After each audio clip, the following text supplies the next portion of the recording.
ಏನ್ಲಿ ತಮ್ಮ ನಿನ್ನ ತಲೆ ಬ್ಯಾನಿ? ಸರ್ ಆ್ಯಕ್ಚುಲಿ ನಾನು ಹೇಳೋದನ್ನ ನೀವು ಒಂದು ಸ್ವಲ್ಪ ಕೇಳಬೇಕು. ಏನು ನನ್ನ ಕೈಲಿ ಸ್ವೀಟು? ಏನು ನನ್ನ ವೆಡ್ಡಿಂಗ್ ಆ್ಯನಿವರ್ಸರಿ ಮಾಡ್ಕೋತೀನಿ ಅಂತ ತಿಳ್ಕೊಂಡಿದ್ದೀನೋ? ಇಲ್ಲ, ಕೈಲಾರ ನನ್ನ ಧರ್ಮಪತ್ನಿ ಕತ್ತಿಗೆ ಹಾಕಕ್ಕೆ ಅಂತ ಇಟ್ಕೊಂಡಿದ್ದೀನಿ ಅಂತ ತಿಳ್ಕೊಂಡಿದ್ದೀನೋ? ಇಲ್ಲ, ಇವತ್ತು ನನ್ನ ರಿಟೈರ್ಮೆಂಟ್ ಐತಿ, 40 ವರ್ಷ ಸರ್ವೀಸ್ ಆಗೈತಿ.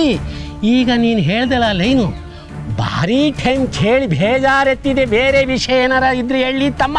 ಓಹ್ ಸರ್, ಇವತ್ತು ನಿಮ್ಮ ರಿಟೈರ್ಮೆಂಟಾ? Congratulation on completion of success. ಇನ್ನೂ ಆಗಿಲ್ಲಪ್ಪ, 6 ಗಂಟೆ ತನಕ ಡ್ಯೂಟಿ ಮೇಲೆ ಇರ್ತೀನಿ. ಎಂಥ ಭಾಗ್ಯ ನೋಡು, ನಾನು ಹೊರಡೋ ದಿನ ಮ್ಯಾಟ್ರಿ ಕೇಸ್ನ ರಿಪೋರ್ಟ್ ಮಾಡಂಗಾಯ್ತು. ಎಂಥ ಸೌಭಾಗ್ಯ ನೋಡು. ಸರ್ ನೀವು ತುಂಬ ಮಿಸ್ಅಂಡರ್ಸ್ಟ್ಯಾಂಡಿಂಗ್ ಮಾಡ್ಕೊಂಡು ಮಾತಾಡ್ತಾ ಇದ್ದೀರಾ. ಮ್ಯಾಟ್ರ್ ಗೀಟ್ರು ಅಂತ ಏನೇನೋ ಮಾತಾಡ್ತಾ ಇದ್ದೀರಾ. ನೀವೇನೋ ತಪ್ಪಾಗಿ ತಿಳ್ಕೊಂಡಿದ್ದೀರಾ. ನಾನು ಯಾರು ಅಂತ ಗೊತ್ತಾ ನಿಮಗೆ? ಗೊತ್ತಿಲ್ಲ, ನನಗೆ ಗೊತ್ತಾಗೋದು ಬೇಕಾಗಿಲ್ಲ. ನೀನು ಯಾರಾದ್ರೂ ನನಗೇನಾ? ಸಭ್ಯರು ಪಾರ್ಕಾಗ ಓಡಾಡ್ತಾರೇನಾ? ನೀನೇನು ಮಾಡಕತ್ತಿದ್ದಿ? ಒಂದು ಹುಡುಗಿನ ಎತ್ತಿ ಮೈ ಮೆತ್ತಿ ನಿಂತಿ. ನಿನಗೇನು ಶಿಕ್ಷೆ ಕೊಡ್ಬೇಕೇಳು? ಸರ್ ಪ್ಲೀಸ್, ನೀವು ತುಂಬ ಕೆಟ್ಟ. ನಿನಗೆಂಥ ಶಿಕ್ಷೆ ಕೊಡ್ಬೇಕೇಳು? ಸರ್ ಚುಪ್ ಚುಪ್ ಅಂದರೆ ಚುಪ್. ಹಿಡ್ಕೊ ಸ್ವೀಟ್. 1 ಪೀಸು ಸ್ವೀಟ್ ತಿನ್ನೋ ಒಳಗಡೆ ನಿಮ್ಮ ಮನೆಗೊಂದು ಕಾಲ್ ಮಾಡ್ತೀನಿ. ನಿಮ್ಮ ಮಗ ಇಂಥ ದೊಡ್ಡ ಕೆಲಸ ಹಿಂಗೆ ಮಾಡಿದ್ದಾನೆ ಅಂತ ಅವ್ರಿಗೆ ಫೋನ್ ಮಾಡಿ ಹೇಳ್ತೀನಿ.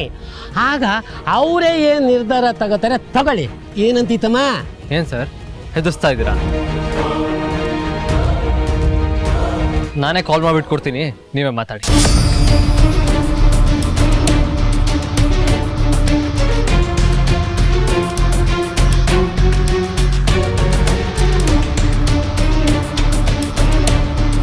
ಶಿಟ್, ಪಾರ್ವತಿ ಫೋನ್ನ ಮನೇಲೆ ಬಿಟ್ಟು ಬಂದಿದ್ದೀನಿ.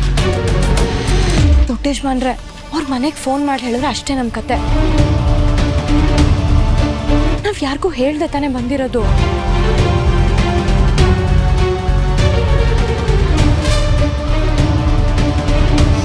ಸರ್ ಐ ಆಮ್ ಸಾರಿ,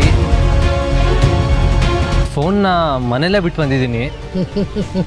ಲೇ ತಮ್ಮ, ಇಂಥ ಡೈಲಾಗ್ನ ನನ್ನ ಸರ್ವಿಸ್ನಲ್ಲಿ 1000 ಬಾರಿ ಕೇಳಿದ್ದೀನಿ. ರೆಡಿ ಸ್ಟೇಷನ್ಗೆ.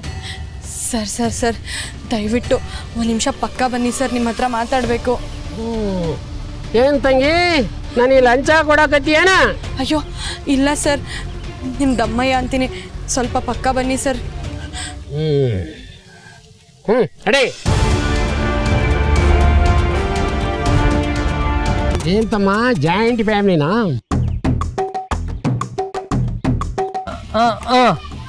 ಹೌದು ಸರ್, ಜಾಯಿಂಟ್ ಫ್ಯಾಮಿಲಿನೇ. ನಮ್ಮದು ಅದೇ ಕೇಸು, ಜಾಯಿಂಟ್ ಫ್ಯಾಮಿಲಿ. ಮದುವಾದ ವಸ್ತುವಲ್ಲಿ ಇದೆಲ್ಲ ಇದ್ದಿದೆ, ಏನು ಹೆದರ್ಕೋಬೇಡ. ಬೇಗ ಹೋಗಿ ಮನೆ ಸೇರ್ಕೊಳ್ಳಿ, ಮಳೆ ಬರೋ ಆಗಿದೆ. ನಾನು ನಿನ್ನ ಸ್ಪೀಡ್ ಕೊಡೋದನ್ನ ಮರ್ತೋಗ್ತಾ ಇದ್ದೀನಿ. ತಗೊಳಪ್ಪ. ಬೇಡ ಸರ್, ನಾನು ಡ್ಯೂಟಿ ಮಾಡಕತ್ತಿದ್ದೆ ಅಷ್ಟೇ, ಕೋಪ ಮಾಡ್ಕೋಬೇಡ. ತಿನ್ನು, ತಗೊಳಪ್ಪ. ತಿನ್ನು, ಆಕೆಗೂ ತಿನ್ಸು.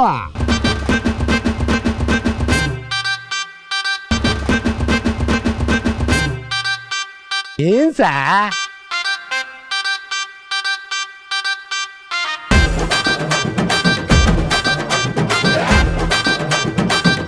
ಚೆನ್ನಾಗಿರ್ಲಿ, ಅದೇರು ಒಳ್ಳೇದು ಮಾಡಿ ಬರ್ಲಾ?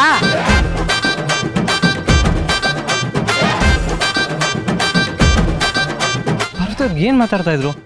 ನನಗೇನು ಅರ್ಥನೇ ಆಗಲಿಲ್ಲ.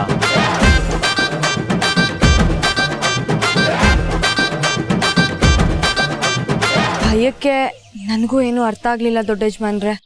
ಅದು ಸರಿ ಪಾರ್ವತಿ, ಅಷ್ಟು ಸುಲಭವಾಗಿ ನಮ್ಮನ್ನ ಬಿಟ್ಟು ಸ್ವೀಟ್ ಬೇರೆ ತಿನ್ಸೋದ್ರು. ನೀನಂತ ಏನು ಹೇಳ್ದೆ ಅವ್ರಿಗೆ?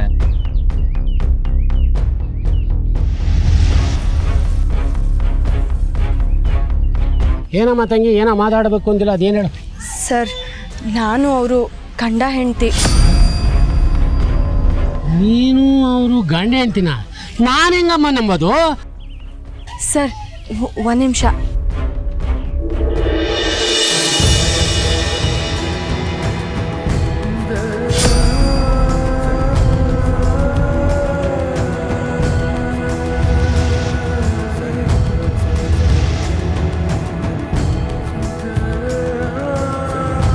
ಪಾರ್ವತಿ ಏನು ಯೋಚನೆ ಮಾಡ್ತಾ ಇದೆಯಾ? ಏನಿಲ್ಲ ದೊಡ್ಡ ಯಜಮಾನ್ರೆ, ಬನ್ನಿ ಹೋಗೋಣ. ಯಾಕಮ್ಮ ಯಾವತ್ತೂ ಇಲ್ಲದೆ ಇರೋ ಆತಂಕ ನಿಮ್ಮ ಮುಖದಲ್ಲಿ ಇವತ್ತು ಎದ್ದು ಕಾಣ್ತಾ ಇದೆ? ಏನಾದರೂ ಸಮಸ್ಯೆನಾ? ಹೌದು ಅರ್ಚಕರೇ, ಮನಸ್ಸಿನಲ್ಲಿ ಏನೋ ಯೋಚನೆ, ಏನೋ ಆತಂಕ.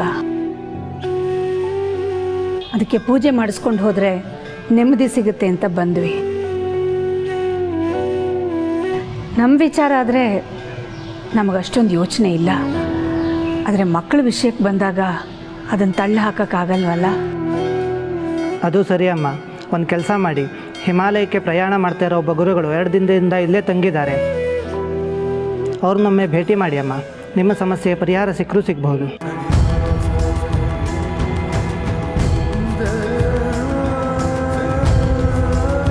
ಆಗಲಿ ಅರ್ಚಕರೇ, ಹೋಗಿ ಭೇಟಿ ಮಾಡ್ತೀವಿ. ಒಳ್ಳೆಯದಾಗಲಿ ಅಮ್ಮ, ಹೋಗಿ ಬನ್ನಿ. ನಿಮ್ಮ ಮನಸ್ಸಿಗೆ ಸಮಾಧಾನವಿಲ್ಲ, ನೆಮ್ಮದಿ ಇಲ್ಲ,